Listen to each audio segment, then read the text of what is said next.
everyone. Welcome back here. NPL Sports, episode 168. 68, guys. A lot happened over this past weekend, not just in the NBA. Of course, we had the Kevin Durant trade, him heading to Houston. We'll talk about that. NBA Finals finally wrapped up. Game 7. Your OKC Thunder are your new NBA champs. We'll go over Game 6 and Game 7.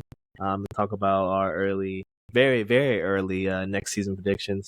And then we got some UFC news. One of the greatest of all time made a decision. We gotta talk about it. So all that being said, guys, stay tuned.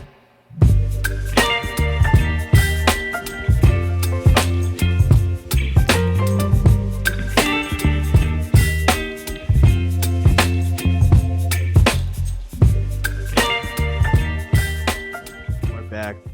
Let's get into this. Let's start in the NBA. The most recent happenings in the NBA. We have the OKC Thunder beat the Pacers in Game 7. I think it was like 101, 101, like 93 or something like that. 103 to 91. I'm sorry. Let me get that correct. Let me share the screen so you guys can see as well. I thought it was a good game 7, even though, of course, if you don't know already, Halliburton went down early in the first quarter. He made his first 3 out of 4 shots from deep. Looked like he was in rhythm, but it went down early in that first quarter. CHAMPS confirmed there was an Achilles tear today. They had this sports doctor. I don't know if you watched the Pat show today, Lawrence, but they had this sports doctor on there that said that the calf strain was also likely a Achilles tendonitis or something like that. He said it was very, very similar to the situation that happened to Kevin Durant, back in the 2019 finals when, Golden State was playing the Warriors. Golden State was playing the Raptors, sorry. And then KD had the calf strain, and the calf strain led to the Achilles tear. So very unfortunate there, but OKC pulls through. Big game by SGA, 25-point double-double. J-Dub was big. Chet, very efficient. He had 5 blocks and most in the Game 7, I think. So OKC just got the job done. What's your thoughts of Game 7, Lawrence? I think it was depressing that Halliburton went down. Very much depressing because it kind of felt like there would have been a different outcome. Honestly, he played like 9 minutes. No, he played 7 minutes and 9 points, or 9 minutes 7 points? One or the other, but I think it was 7 minutes 9 points. I mean, the whole third quarter. I think there was a stat they put in the third quarter that from the 8-minute and 32-second mark to, I think it's about 3 minutes left, 2 minutes left in the third, only person who scored any points was TJ McConnell. TJ, yeah. I mean, honestly, TJ is the only one that had any kind of performance that was worth mentioning anything about the Pacers. Like Nembhard just never was there. Mathurin was just taking. Time to time he would just drive down there and just take this shot, and you're just wondering where was your goal to finish that off? Because it didn't really seem like you had any kind of path. You could tell that the way they like to handle the ball was disrupted. I don't think they're meant to go long stretches with with Nembhard and McConnell as point guard. Yeah. And honestly, just props to the Thunder for just locking down. I think they kind of realized they could score enough points. They just need to put up the defensive effort.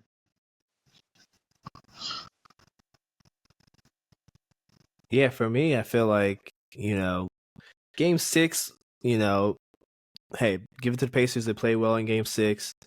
Out the gate in Game 6, it seemed like OKC didn't want to win that game. Seemed like they thought they had enough to get it done in Game 7, which is a very that's something a young team would do, because we've seen at points, we even seen it in this Game 7 that OKC can just flip a switch and they just wreak havoc, and then they just look like the way better team. And OKC just didn't come with it in Game 6 for whatever reasons we might never know. I'm thinking they just wanted to, win on their own home court. So when we look at Game 7, it was close going into halftime. I think Pacers were up by 1 going into half. Halliburton goes down early or kind of late in the first quarter, but they still kind of hang in and really competitive. But you see, I mean, once that third quarter hits and they start making shots, and no one scores besides TJ for a good stretch of the third quarter, and I think they force Indiana to commit like 7 or 8 turnovers in the third quarter. And then they stretched the lead to like 20 something at one point, going I think some point in the fourth. So I mean, you just see how OKC can just flip a switch and instantly just put their foot in the gas and just leave other teams in the dust. And that's what it seemed like to me. This is what happened this one. Like, OKC wanted to win at OKC. They didn't want to do any traveling. They wanted to celebrate on the home court.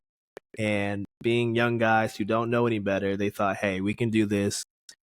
Let's go easy Game 6 so that Game 7, we can win it for our fans there in OKC, which, I mean, it's a very dangerous game. Very dangerous game. More like a veteran team wouldn't have done that. I don't think that would have happened. So shout out to OKC for getting it done. It sucks that Halliburton went down, early in the game, but I still think even with Halliburton that OKC would have won this one. Now, looking forward, Lawrence, what do you think? Early season projections. Do you think OKC is going to repeat? Do you think there's some contender out there, whether it's in the West or in the East, that can maybe beat this team? Um, I think in a series, yes, I think there are people out there that can beat the Thunder. I think they are beatable. Mm-hmm. I just think it's going to take a team with veteran weapons. I think that's going to have to be the team who, when they do it, that's what they're going to do it with. Or we're just going to have to wait for this Thunder team to break up and dissolve a little bit. I mean, it's not going to stay together as tight as it is. Now that they've won a championship, everybody's going to want to get paid a little.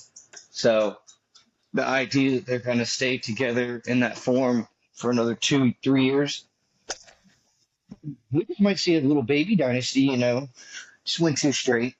But I feel like there are teams that could take care of business. Okay, yeah. I mean, I gotta agree with you. I think their window's probably 2 to 3 years. Their other 2 top guys, SGA and no, I think J-Dub and Chad are up for extension. I think SGA is next year. So you gotta pay your all NBA guy, your all defensive guy, and then you gotta pay Chet. I don't think Chet is going to get a max, Lawrence, just because of injury history. I don't know. What are your thoughts? Like, are you really going to pay? I mean, I truly don't believe he's going to get an extension of high value. Like you said, just for pure injury purposes. It's just too much money you'd have to dwell into that. And I feel like he's a liability offensively at times when the big is too big for him to bully against, but he's never a liability on the defensive side. Yeah, I agree. I think injury history, he didn't play his rookie season, or what was supposed to be his rookie season, didn't play. Then last year's rookie season, I think he still only played like 40-some games. And then this year, to start the year, he was out because he fractured his hip or something. So he didn't play until like the back half of the year. So you're not going to max out a guy who can't stay on the court at least 75% of the game. So maybe you just have 2 maxes. You have Chet on a little more than just like a, let's say like 4 years 60 or 4 years 70. Like, he's going to be on a decent deal, but not a max. So maybe if they do that, I could see this team staying together for past the 2 to 3 window that we're kind of hinting at. But we'll see what Sam Presti's going to do. He's doing a hell of a job. They kind of built this like NFL team where, SGA is your quarterback. He's going to get like a $300 million extension next offseason, most likely. And then you just surround them with a bunch of cheap talent because they got I think they got like 6 draft picks in the next 3 years in terms of first rounders. So if anyone wants to get paid, you can just ship them out and then you just replace them with cheap labor, right? Yeah. But you got to hope the Yeah, young guys come in and immediately buy in. So you got to keep making sure those first round talents you bring in, um, they kind of have to be older first round talents. So they have to play deep into the days of March Madness on like a smaller team or something along those lines. A senior from a 4-year school, played all 4 years, yeah, maybe transferred senior year. But your goal is to find like a workhorse in your first round picks. yeah. I agree. They gotta. I mean, they've been nailing the first round picks, but I think going forward, yeah, you really gotta identify what you need because people are gonna want to get paid, and you're gonna have to ship them out to places where they can get paid. So it's gonna be interesting. Now on the flip side, the Indiana Pacers, no Halliburton next year. How do you think they move? Do they? No, they traded for their pick back, so they got their 2026 pick. They traded their pick away this year to get their 2026 pick back. Do we see them doing the same strategy as the Celtics, kind of do like a little mini tank year, little retool year? They still, with the East so wide open, they still might be a playing team with just Pascal, TJ, and Nimhard and all of them. But do they even tank even more to try to get a better lottery position? Like, what do you see from them? I think that's your best move. And honestly, I feel like, unfortunate as it is, you have to cut some talents that may be there. Um, some like a Miles Turner or somewhere along those lines, just for by the time Halliburton gets back to this team, we need to have a locked in team for him to restart this next lineage of the Pacers with. So if we don't believe that this person may or may not be there in 1 year, then we got to just ship them now, get drafts picks, get future assets, so that when we have a chance to run it back with Halliburton, there is pieces there. Yeah, I agree. I don't think they've ever paid a luxury tax. So I don't think you start paying luxury tax when you're probably your first or second best player is out for a whole entire year. I get that you want a team intact when he returns a year from now, but it's no point paying luxury tax if you're going to be a play-in team. Even in the weak East, they're still not going to make any noise. So I think you're right. You got to probably move Turner or don't re-sign him. Maybe sign and trade him, get something. But I don't think you bring him back. Now, if Tyrese never towards Achilles, then yeah, you bring him back, pay luxury tax, and you run this thing back. But I think their plans definitely changed. I mean, they couldn't have anticipated this, so they're gonna have to pivot and do a 180 in my estimations. No, you're still right. Uh, There's just nothing that they can do about their whole situation. yeah, they just gotta kind of do things off the top of their head. Like you just gotta roll the punches at this point. Another team that has to roll with the punches, it's the Suns because they just traded Kevin Durant, and in their estimations, this was the best package they could get. I kind of agree after seeing seeing the Miami package and seeing the Minnesota package, but of course Houston gets KD, the Suns get Jalen Green, they get Dylan Brooks, they get the 10th pick in this draft, and they get 5 future second round picks. How would you grade each side, Lawrence? What grade would you give the Rockets? What grade would you give the Suns? Quite honestly, I think the Suns did a lot better than most are going to give them credit for. Um, I don't think the Jalen Green pickup is as necessary bad. Okay, he was like the second or first go-to guy on the Rockets on most occasions. Was he a letdown in the playoffs? Yeah, he was kind of a huge letdown. Um, that might be something that needs to be worked on deeply, but there's time that can be fixed. Um, Yep. the next part Dylan Brooks. It's like you know what he's going to give you. He's going to give you defensive intensity. Honestly, the Dylan Brooks allows you to move on from Grayson Allen because you're pretty much going to get the same thing from both of them. Just change the defense in a three here and there. So at that point, you either trade Dylan Brooks or you trade Grayson Allen for another second round pick, maybe first round pick if you can get some bumbling idiot to take a first for, Brooks and some other guy on your team. Just trying to make like some roster moves. But no, I personally think the Suns, like, yeah, it's not amazing, but you overpaid for Durant back in the day. You weren't going to get something completely fair back. And I think getting two younger talents, I know Brooks isn't so young, but he's still younger than Durant and has some defensive Yeah. prime still left. And then a young guy like Jalen Green to kind of work with Booker. But I think now you're going to have to look at it. How are you going to keep Booker happy? Because I don't know. But at this point, Booker should be trying to look around to see where he can just go to win now. Yeah, I agree. Devin Booker has said he's, committed to the Phoenix. I think Phoenix is going to try to lock him up this offseason. I think they can extend him for another 2 years at whatever supermax value he's, eligible to sign for. If I'm Devin Booker, I'd probably holding off on that. Just you want to see what moves they can do. You can see on ESPN all the log jam at wing. You got Beal, Booker, Green, Brooks, Grayson Allen. Um, don't forget like Royce O'Neal, and I think they got some other people too. So, Ryan Dunn, the guy from UVA who they drafted, he's a rookie going into his second year. So you got a lot of wing and guards.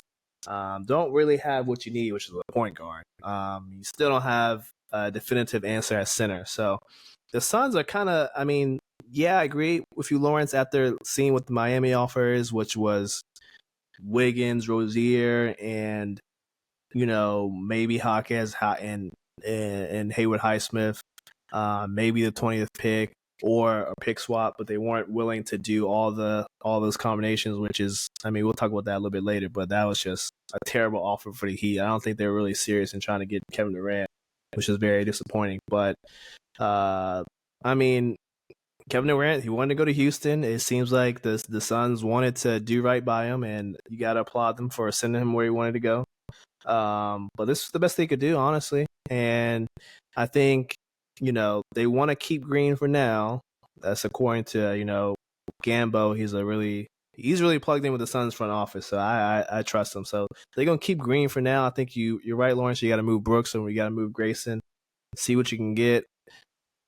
They also saying that Beal is on the move.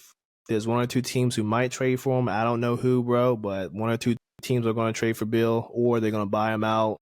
It's not looking like Beal's going to be on the roster. So I don't know how the Suns are going to move this season. It's looking murky, but Houston, I like it for them because you get Kevin Durant and then you free up some of the minutes for some of the younger guys because you still had like Reed Shepard barely played last year. And he was a walking bucket in the summer league. Like other than K Ware, like he was probably the best summer league player. And then you got Cam Whitmore. He needs some minutes. He's very promising. And then you got Eason. He looked very promising at points last season too. So I'm just happy for them that they get some time to shine next season. It'll be interesting to see who they start. Do you start Jabari Smith Jr. or do you start Eason or do you try to start Reed Shepard too? They got a lot of things they got to think about. What do you think? I think we lost Lawrence for a little bit.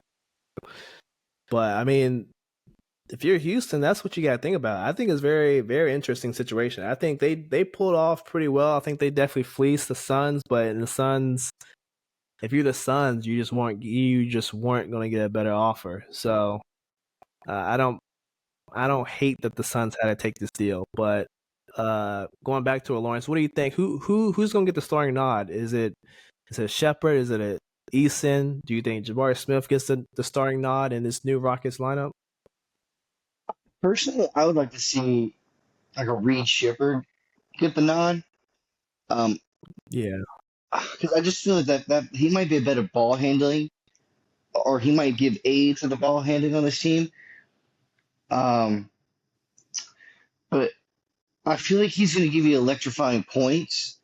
And I feel like in times of when you're moving, when Durant's out there, I kind of want more of like an offensive flow, and my defense will do its thing because it's as strong as it is. Um, but I kind of like an Eason coming off the bench and giving me when my guys are resting, the other team's not throwing up points. 'Cause Eason was a defensive menace last year, um, and that'll. I feel like there's a lot of ways this team can move. But then I also agree that, if I put Reed Shepard as my sixth man and have him make a bunch of points when it comes off the bench, I can also see that working out as well.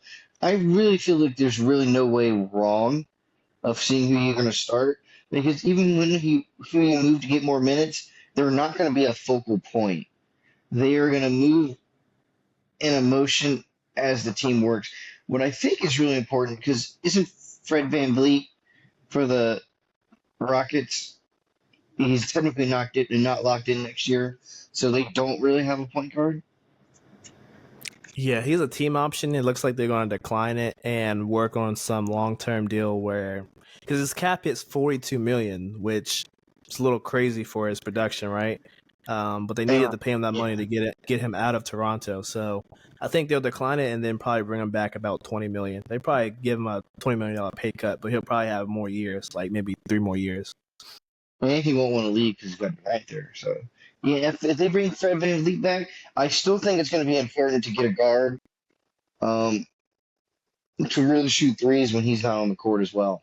I always did notice that when they were playing last year that nobody wanted to shoot threes outside of VanVleet. Yeah, I noticed that as well. So it's interesting. They got a lot to think about in Houston. Katie said he might extend for less than the max. We'll see about that. That's some reports that come out about that today. More reports. Chris Middleton's gonna pick up his last year of his of his deal, worth $33 million. This is expected because Chris Middleton didn't play well last year. It was another season where he was hurt. So I don't know how you feel. The Wiz, they got one more year of Middleton. Better than nothing. But Yeah, I think he's not much of something because he doesn't have any. There's no partner for him. Yeah, good veteran guy. I think he can help the young guys. Then the Mavs extend Gafford. Big Gafford gets 3 years, $60 million. I think that's fair. I mean, Anthony Davis said he wants to play beside a true five. They got a true five. They got him. They got what's his name? Lively. They got Lively. So I like it. Anthony Davis gets what he wants. Big Gafford gets what he wants. I think the Mavs are a team to watch next year if everything falls into place. But where do you put Cooper Flag in this team? Oh, he's going to start for sure. He's going to start, I think, day one, and you're just going to have to get a point guard, a 1 year rental, because I think Kyrie probably doesn't come back till near the end of the year. Who would you like as a point guard? Do you go get Tyus Jones? Do you go steal somebody's point guard? Like, I don't know. He's out there. I don't know. Maybe you try to. I feel like you gotta try to snipe somebody. I don't know what a one year rental is really gonna do for you. I could see TJ, but I don't think TJ would ever leave Indiana at this rate. I think he's too beloved. Yeah, I think you're right. I don't know. They definitely got to get some type of point guard in there to help orchestrate everything because you got a lot of star power even without Kyrie. So I think you gotta get somebody in there who can kind of manage all that. Last up on my list, Lawrence. I think the greatest of all time, John Bon Jones. He announced his retirement. I think it was Friday night or Saturday night. It's kind of out the blue. It was Saturday night because it was the UFC post conference of the fight night, or outside the fight card. The fight card, yeah. The professional It sounded ducker. like Dana said that the deal for the fight was basically. Sounded like Dana was saying that there was a deal for the fight, but he chose not to take the deal. Who knows the actual ins and outs of it? I don't know if anyone will ever come out and say how much money Dana was trying to pay John to fight Aspinall. But Aspinall's your new undisputed champ. How do you feel, Lawrence, about Jones retiring, his resume, all that stuff? I mean, his resume is good for the fights that he did have, but he just spent way too many years off. And there's so many fights that have a little asterisk next to it because of PEDs and cocaine.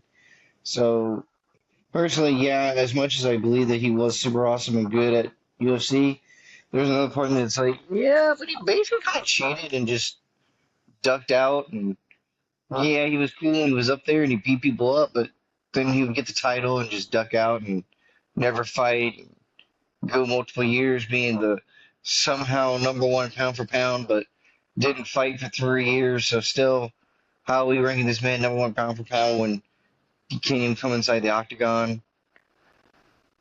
I don't know. Um, I personally was a little disappointed towards the end. Like he ducked out and all, and then the fighters he would fight were all old. It's like, come on, this is old news. We want some good young guys to get a chance. You didn't want to give the young guys shots because, well, let's face it, they're young and um, you know, youthful, and he's getting up there in age, and you probably can't compete for 5 rounds against a guy that old or that young.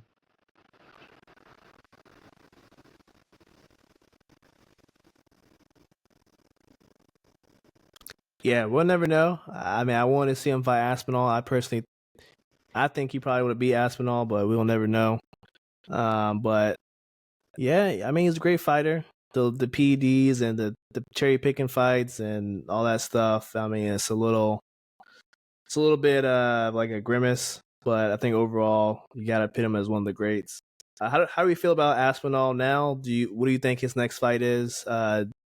Do you how soon do you think his next fight is?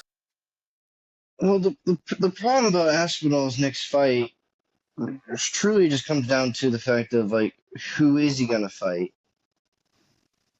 Um, there really isn't anyone in the heavyweight division that really screams out competitive.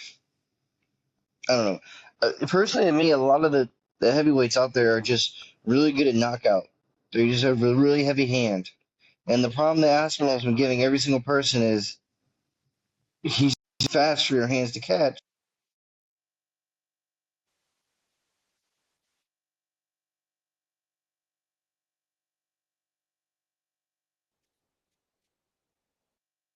Oh, I think we lost Lawrence. Is he back?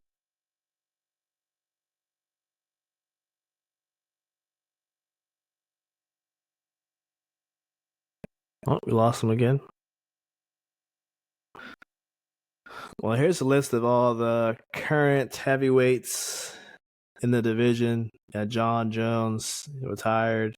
Nagano, I wouldn't. He's not gonna fight in the UFC anymore. So, uh, yeah, I think you're right, Lawrence. I don't really see maybe Gain. He fights Gain. Curtis Blaze is kind of old. I don't think you fight him. Any of these guys you think Aspinall fights? I personally just don't think there's anyone currently in the division. But he's just not gonna punch through. He's not just gonna beat the crap out of. Yeah, yeah, I'm getting that same feeling. Just going down the list, I got the same feeling. So, um, hopefully the next fight's good. It's entertaining. I'll whoever they announce, maybe hopefully it's enough to get me to buy the fight. But just like looking at that list, it's not looking likely. So we'll see. Anything else before we head on out? No, that's it for me. All right, guys, that's it. Thank you guys for watching on YouTube, listening on Spotify, all that good stuff. NTL Sports episode 168. We'll see you guys later this week. Peace.